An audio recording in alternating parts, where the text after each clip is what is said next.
Hi internet people, my name is Mohammed and this is my experience with the Goethe Institute B1 certificate. Spoiler alert, it took a lot of time. I moved in Berlin in 2016, totally unprepared for what to come, with no idea what to expect from Germany or Berlin.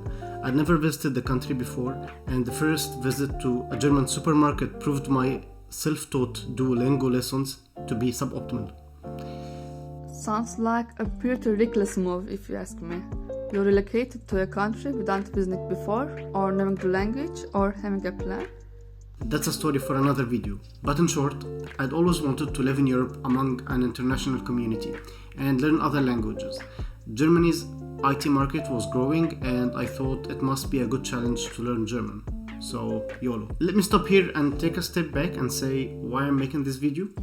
I want to let others know that it's perfectly normal to get busy with life, to get off track, then on, then off, then on again. You get the picture. And it's fine to spend years learning a language. People are different with different schedules and passion for things. I believe my biggest mistake was that I didn't factor in the fact that I'm moving to a new country.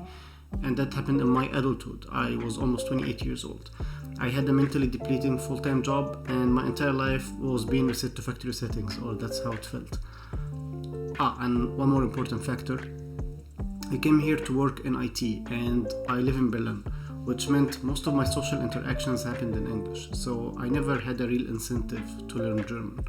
I had some attempts in the first 5 years to learn some German. I subscribed to many different apps, I took some courses, and of course I started absorbing the language and understanding some stuff, but yet I still couldn't imagine myself holding a full discussion in German. Also, those 5 years included the COVID pandemic and 2.5 lockdowns, so yeah, tough luck.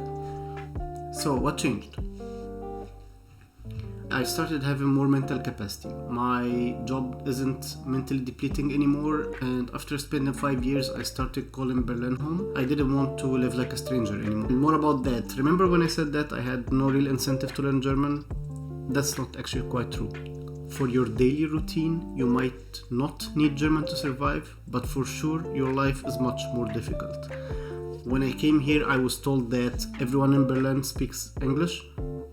That's not true, especially in the situations when you are really in need. For example, waiting for a train and you hear an announcement in German that you didn't understand, and now the train starts moving backwards and you have no clue what's happening.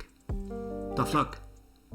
Another example, having an appointment with a handyman and you have no idea what went wrong.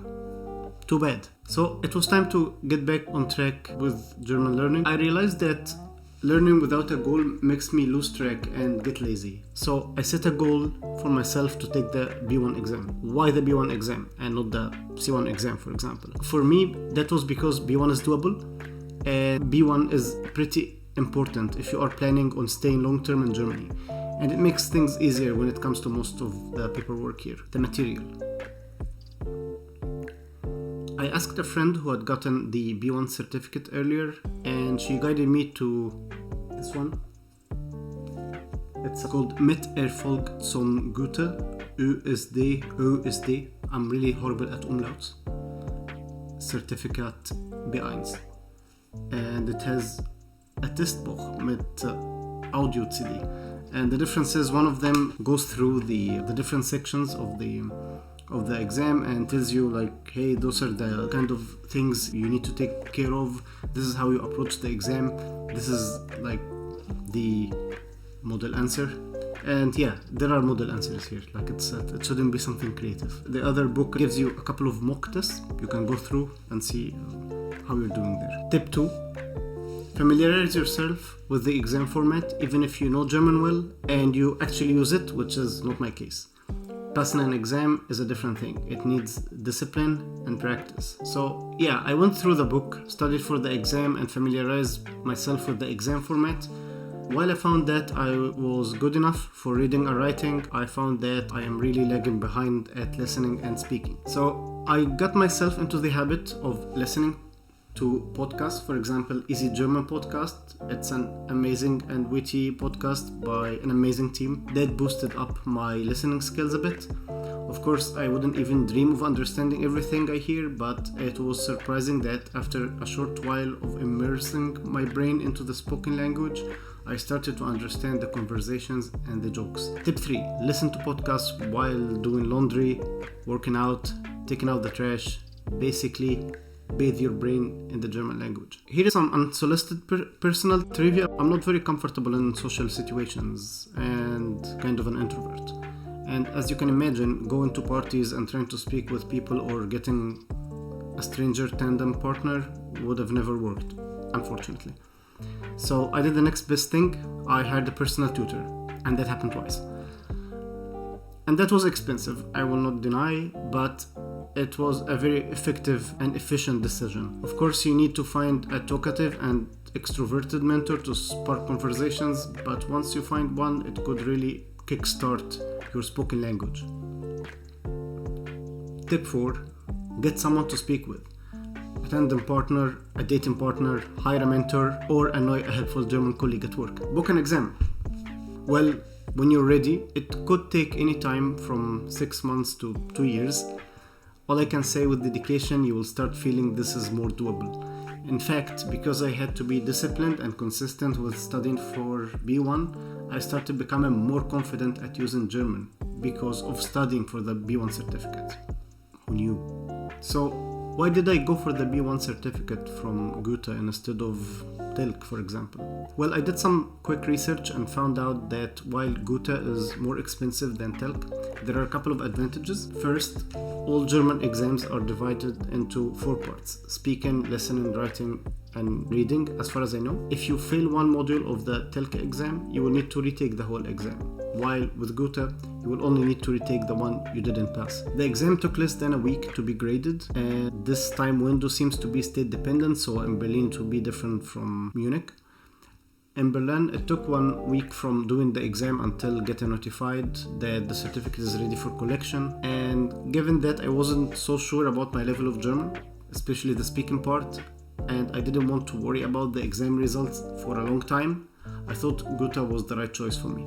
What I did before the exam is I went through a lot of YouTube videos that discuss the different sections of the B1 exam. And there is a lot of good YouTubers who help with exam preparations. I will put some links in the description. Tip 5. Watch YouTube videos. Take notes and study those notes before the exam. Book the exam. I have to say that the exam booking process is weird. You book the exam online, you wait for some time, weeks maybe, until you get an email that they booked the module exam time slots.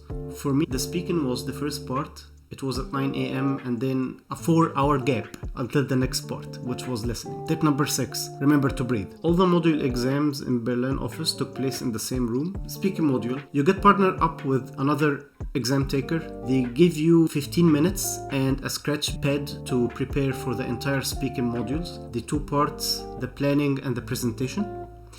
After that, you and your exam partner go to another room where the examiners ask you to speak listening module. For me, that was actually the most challenging part. There were a couple of questions where the exam went full speed German, and it was extremely hard for me to follow. And it was unlike the preparation exams that I took or the training materials that I followed. So my advice is pay extra attention to the listening part and try to find a native German speaker to with if you have the chance. You will have enough time to hear the questions, so don't worry about this. Writing module. That was pretty fun because I got to get creative. Most of my colleagues were saying this module was challenging. My tip would be, instead of focusing on the content and the creativity, focus more on the grammar and how to connect sentences and how to give a suggestion or an advice. Nobody really cares about your last week's actual movie night. They would rather know you're able to use connectors such as entweder oder. Reading module. That was actually pretty standard, nothing out of ordinary. You read things and you answer questions.